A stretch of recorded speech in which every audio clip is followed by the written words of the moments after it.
Hello बच्चों.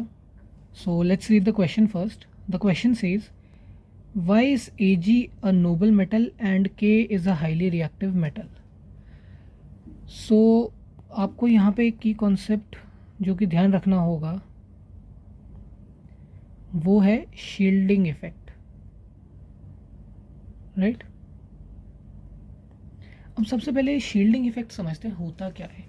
Basically हमारे पास एक एलिमेंट में न्यूक्लियस होता है और न्यूक्लियस के चारों तरफ इलेक्ट्रॉन्स होते हैं, राइट.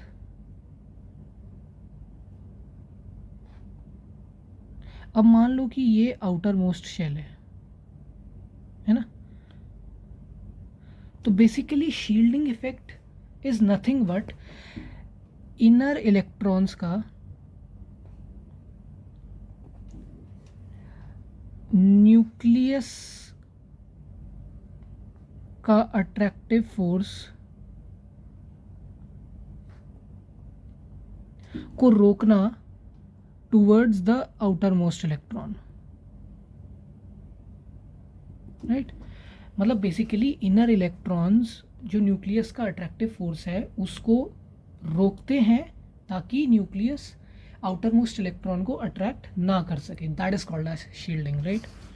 सो बेसिकली अगर हम पोटेशियम के केस की बात करें ना तो ये आपको पता होना चाहिए, ये एस ब्लॉक का एलिमेंट है और इसकी अगर कॉन्फ़िगरेशन देखेंगे तो आर्गन कोर के बाहर 4s1, राइट.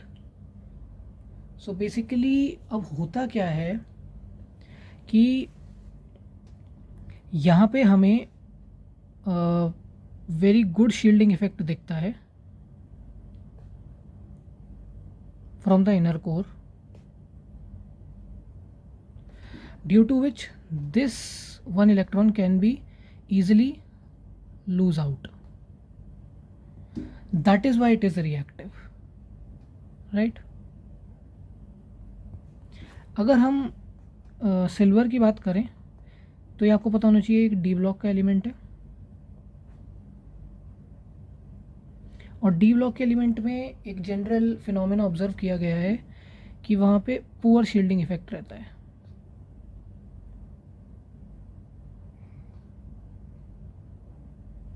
इस पुअर शील्डिंग इफेक्ट की वजह से बेसिकली जो आउटर मोस्ट इलेक्ट्रॉन्स होते हैं that are bounded to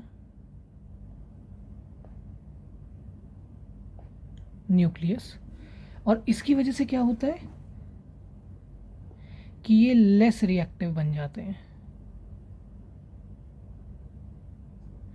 that is basically Nobel बन जाते हैं, नोबल, राइट. सो पोटेशियम रिएक्टिव बन जाता है, Ag नोबल बन जाते हैं, right. So I hope you understood the question very well. All the best.